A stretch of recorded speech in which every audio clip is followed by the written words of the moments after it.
Welcome to another episode of Fabitgarage. So in this episode, I'm going to show you guys what I've done this week. The car is fully inspected, fully registered. I drove it this weekend and it was pretty fun. Everywhere I went, the confusion was like the best part of driving this car. This car is pretty quick, but the confusion in people's faces when you pull up to like a gas station or you pull in the drive-thru, people are so confused because around here, there's not a lot of V8 Miatas. And people are just like, what the hell's under the hood of this thing? Even the inspection station that I brought to, when I pulled it in, one of the guys that was there is like, what the hell do you have under the hood of that thing? So it's pretty cool driving it. It's pretty fast. It's not, it's not like an 800 horsepower Super or anything, but it gets up and moves really good. So I'm going to show you guys what I did this week. I basically, this NA Miata here, this was my autocross car. I took the interior out of that and I put it into here. So I'm gonna show you what I mean. So those diamond mats, which they go all the way back here, I put those in. I had to trim a little bit on the side there because the same way that comes up, this used to come up to here, but for some reason it doesn't like to stay tucked in under. So I just cut it straight to make it more like a mat, and I think it looks nice on both sides. I had to do it. Other than that, I think it should fit NA and MB because it fit this one perfect. So I put the mats there. Those look nice. Not only that, but when you do a V8 swap and you have two exhausts running down the center, this area here gets warm. Sometimes it gets pretty hot because you have the two exhausts there. So this here is actually pretty thick and it's insulated. So that actually prevents a lot of the heat from heating up all your plastics inside. So, and I have heat resistant tape on the bottom side now. But I did that. And then I took the NA seats and put it on the MB. And usually it's the other way around. Usually people be trying to put NB seats in an NA, but these are actually a little more comfortable, believe it or not, than the leather that came out of this. The 10 leather was just very in rough shape, at least the driver's side. So these here, they're OEM seats, but they have like an aftermarket cover that matches that. So I figured I already have it. I'm just gonna use it. It's nice and comfortable, nice and squishy.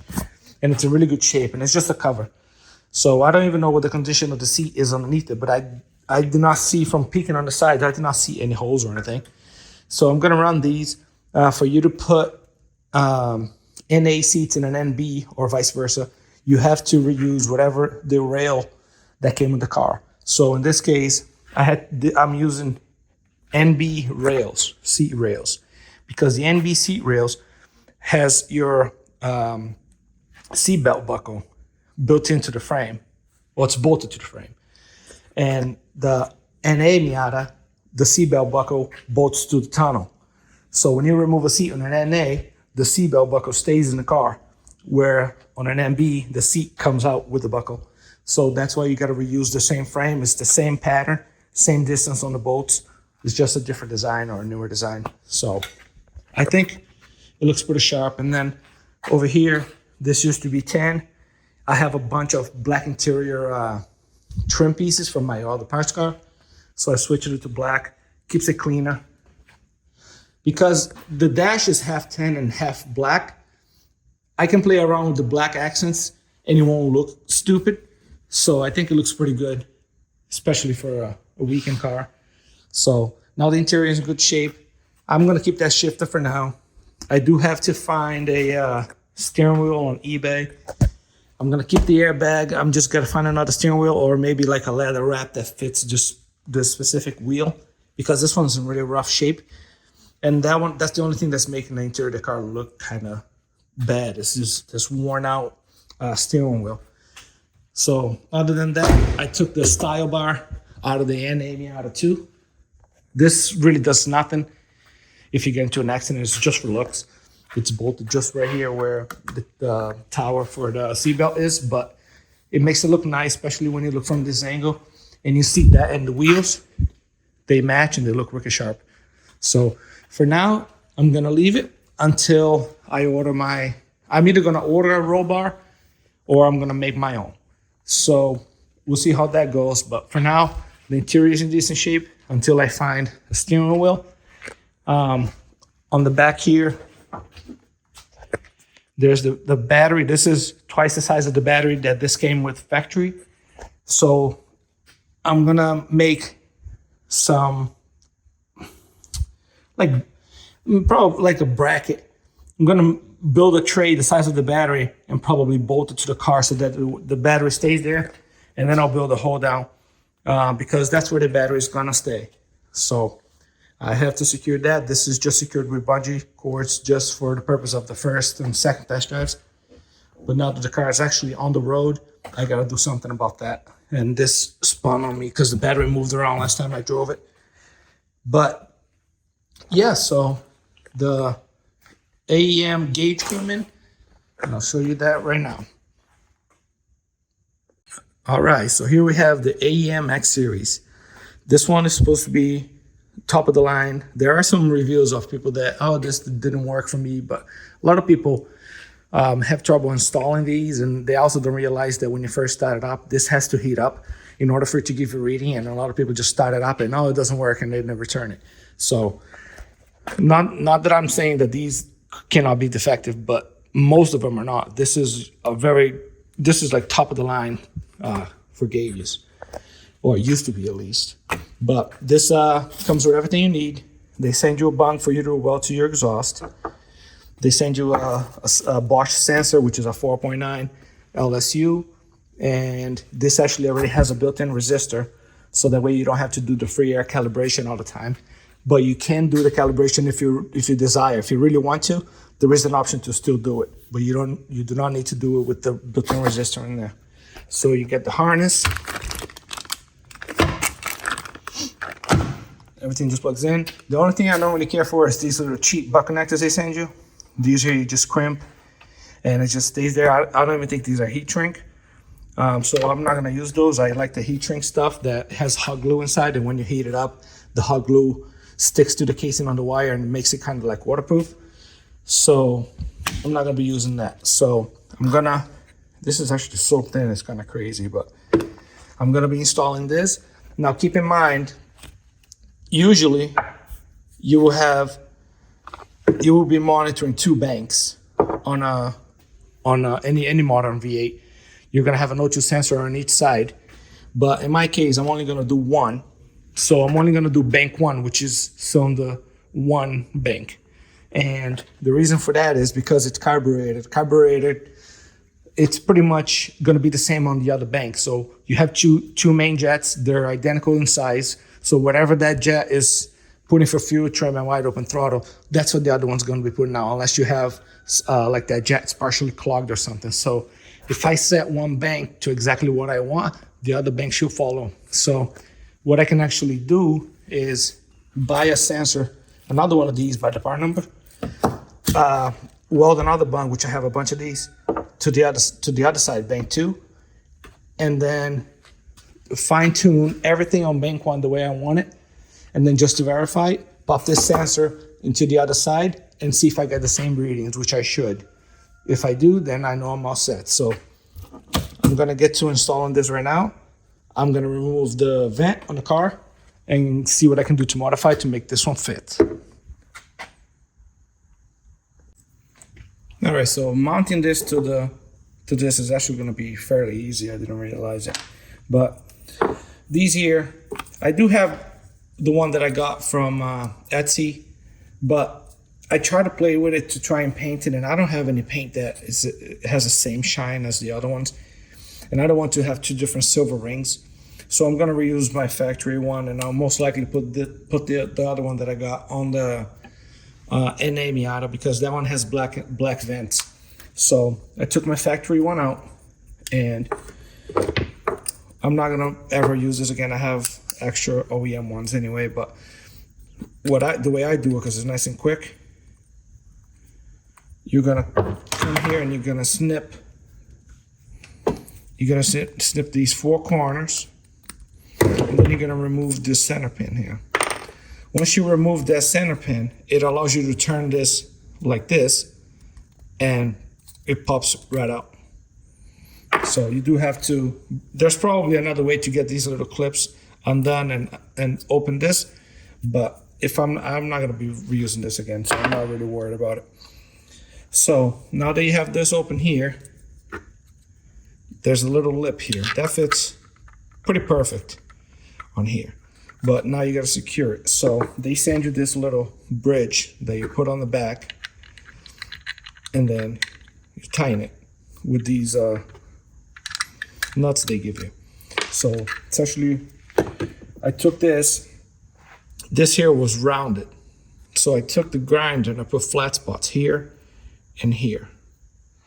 And I'll show you why. So you're gonna go from the back or from the front, whatever. I'm gonna go from the back, it's easier. You're gonna put this in here. It goes in decently tight until you get this. And you're gonna go. Now keep in mind, that's perfectly where I want it, and that will not come out because inside, if you see, it's also tapered just like that taper that I put on the little bridge piece. So now I can go in here, can line this up, bolt that up, put my two, I think it goes the other way actually. I'm pretty sure the big flat side goes down.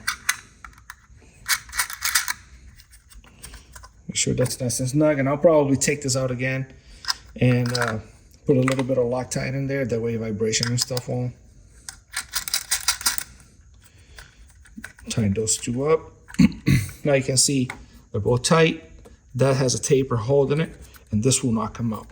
Then all you gotta do is really just make sure you put this, when this is facing perfect the way you want it, make sure the two flat spots are on the side here. These here, the one that locks, so you want them to be side and side. So mine is like 90 degrees off right now, but this was just to show you guys. So just make sure when you put your, let me take these out and I'll show you.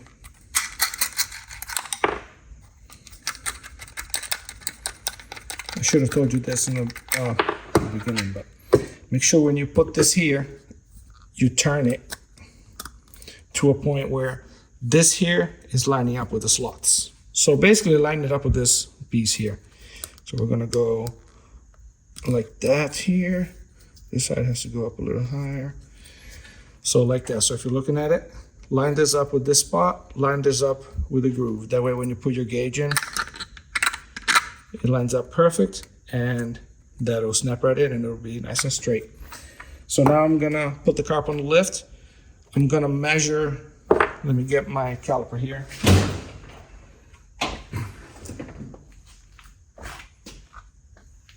I'm gonna measure this here.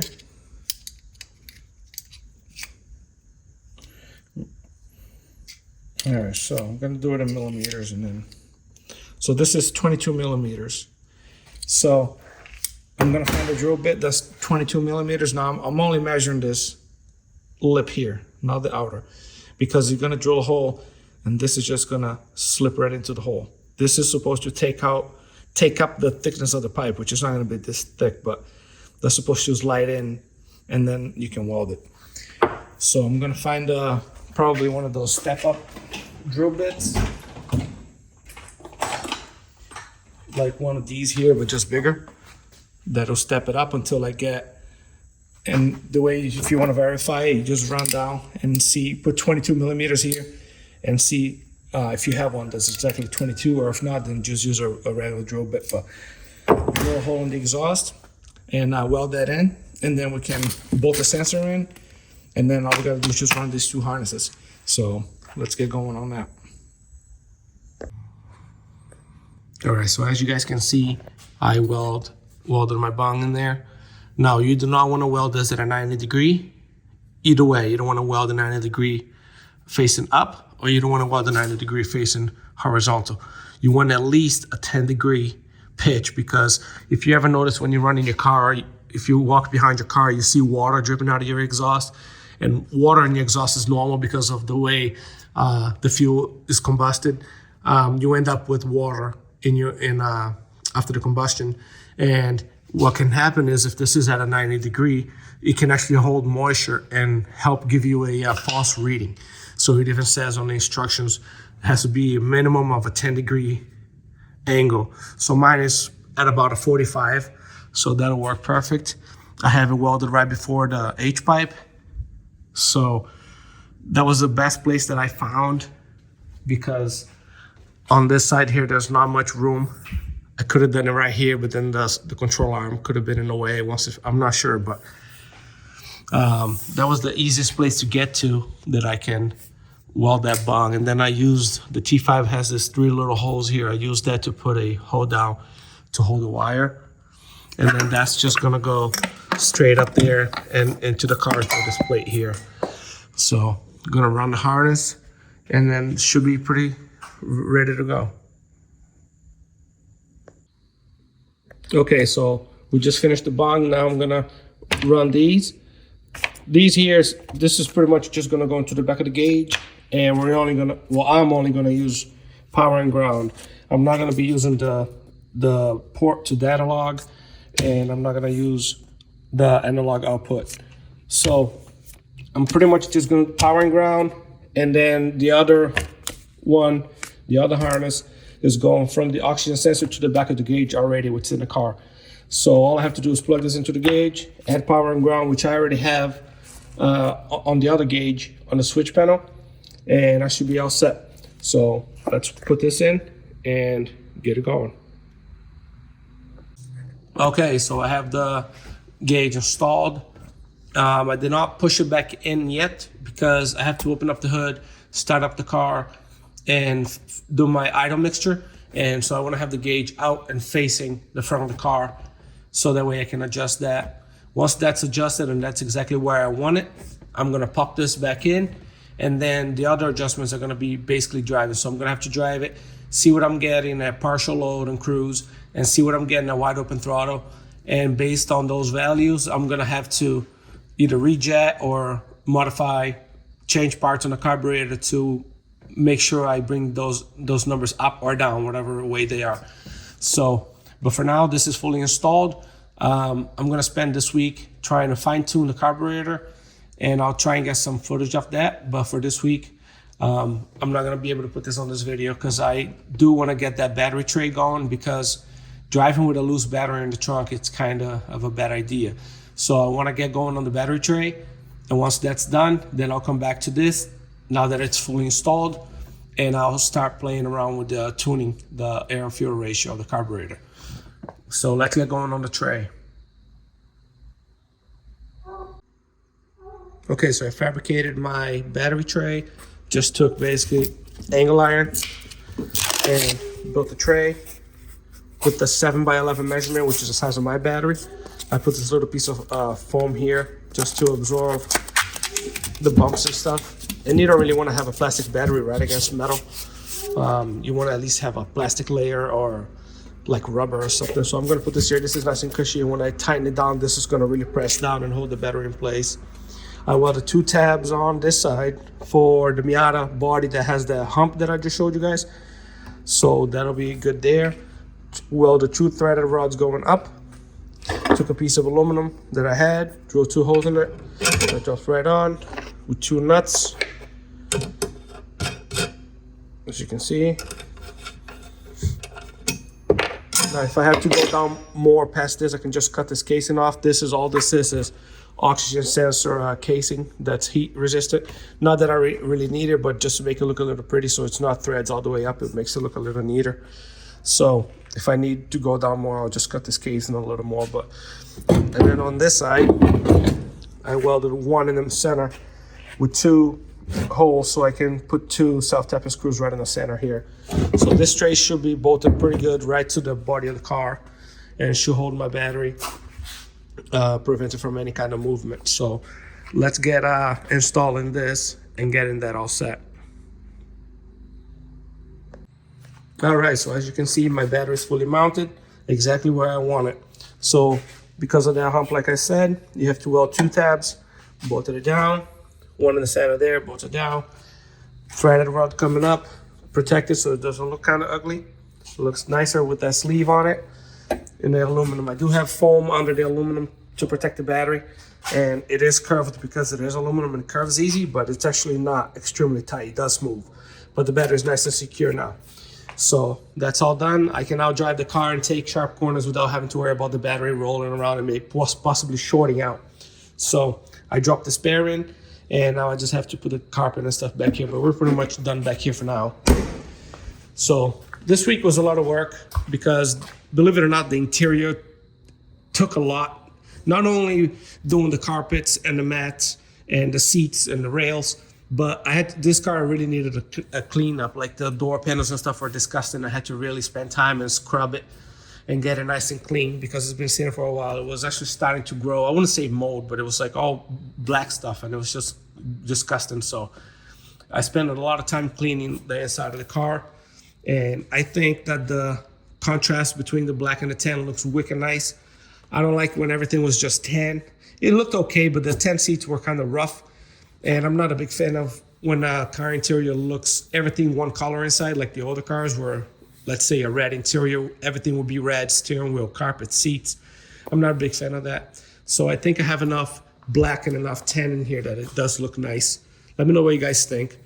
But these seats, the seat cover and the mats make it look so much better. These are carbon, I believe they're Carbon Miata, and they're like $400 or $500 for the set, for the two mats and the two seat covers. They're pretty pricey.